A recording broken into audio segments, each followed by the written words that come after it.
ఈ video last దాకా చూడండి, సబ్స్క్రైబ్ చేయండి. మేము పచ్చి అనపకాయ తెచ్చుకున్నాం, దాన్ని శుభ్రంగా కడిగి ఇలా ఒక మట్టి కంచుట్లో ఉడకబెట్టుకున్నాం.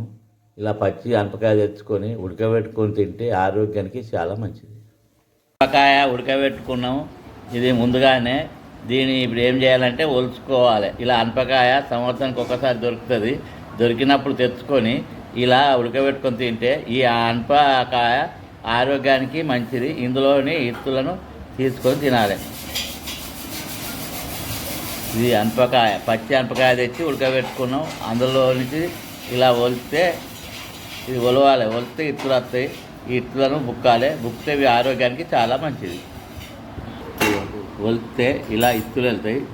ఈ ఇత్తులను తీసుకోవాలి. ఇట్లా ఈ ఇత్తులు తీసుకొని ఇవి అనువులు అంటారు. ఈ అనువులు బుక్కితే ఆరోగ్యానికి చాలా మంచిది.